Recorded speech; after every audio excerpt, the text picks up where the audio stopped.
Hey guys, ఇవాళ మనము replicate action ఎట్లా క్రియేట్ చేయాలో చూద్దాము. సో దానికి మనము మన ప్రోడక్ట్ రిసోర్స్కి వెళ్ళి మన టేబుల్లో యాక్షన్స్ అరే ఉంటుంది కదా, దాంట్లో జస్ట్ రెప్లికేట్ యాక్షన్ అని మెన్షన్ చేసామంటే మనకి రెప్లికేట్ యాక్షన్ అనేది ఫామ్ అయిపోతుంది. ఇప్పుడు రిఫ్రెష్ చేస్తున్నాను, ఇక్కడ రెప్లికేట్ అని క్లిక్ చేస్తున్నాను. ఇక్కడ మనకు ఒక మోడల్ వచ్చింది, కన్ఫర్మేషన్ మోడల్. నేను రెప్లికేట్ని క్లిక్ చేయగానే మనకి ఒక ఎర్రర్ వచ్చిందనమాట. ఏంటి error? Duplicate key not allowed for SKU. ఎందుకంటే మనం స్క్యూ అనేది యూనిక్ పెట్టాము ఫీల్డ్. సో మనము ఆ పర్టికులర్ ఫీల్డ్ని ఎక్స్క్లూడ్ కూడా చేసుకోవచ్చు రెప్లికేషన్ ముందర.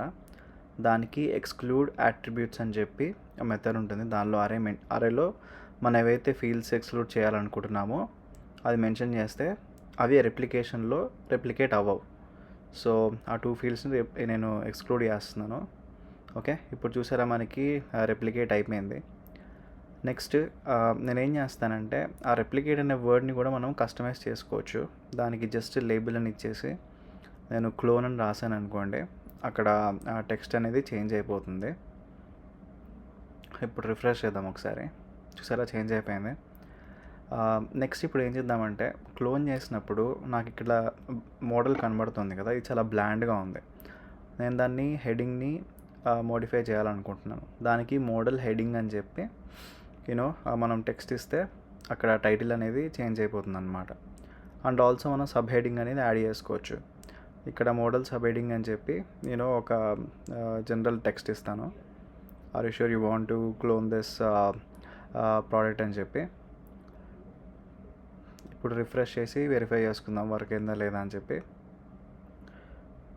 ఓకే, మనకి కాన్ఫిగర్ అయిపోయింది. అండ్ ఆల్ సబ్ హెడింగ్ కూడా వచ్చేసింది. నేను సబ్ హెడింగ్ని డైనమిక్గా చేయాలనుకుంటున్నాను, రికార్డ్ నేమ్ వచ్చేట్లాగా. దానికి జస్ట్ దీన్ని ఫంక్షన్ లాగా టర్న్ చేసేసి రికార్డ్ డాట్ నేమ్ అంటే మనకు అక్కడ డిస్ప్లే అయిపోతుంది రికార్డ్ నేమ్ డైనమిక్గా. సో రికార్డ్ నేమ్ అంటే వచ్చేస్తుంది అనమాట మనకి. ఓకే, నెక్స్ట్ ఎవ్రీ టైం మీరు క్లోన్ చేసే ముందర నేమ్ని ఏదైనా చేంజ్ చేయాలనుకుంటున్నారు, క్లోన్డ్ అని చెప్పి ఏదైనా టెక్స్ట్ అపాయింట్ చేయాలనుకుంటున్నారు, అట్లా చేయాలి అంటే మనకి ఒక మెథడ్ ఉంటుంది, బిఫోర్ రెప్లికా సేవ్డ్ అని చెప్పి. సో ఈ మెథడ్ యూజ్ చేసుకొని మనము డేటాబేస్ లోపలికి రికార్డ్ క్రియేట్ అయ్యే ముందర మనం ఆ రికార్డ్ని మోడిఫై చేసుకోవచ్చు అనమాట. దానికి జస్ట్ ఒక ఫంక్షన్ రాసి దానికి పారామీటర్ రెప్లికా అని ఉంటుంది. రెప్లికా నేమ్ అని చెప్పి నేను సపోజ్ ఆల్రెడీ ఎగ్జిస్టింగ్ రికార్డ్ ఏదైతే ఉందో అది ఆ రికార్డ్కి నేను క్లోన్డ్ అని చెప్పి అపెండ్ చేస్తున్నాను టెక్స్ట్ని. సో దట్ అది అలానే సేవ్ అవుతుంది.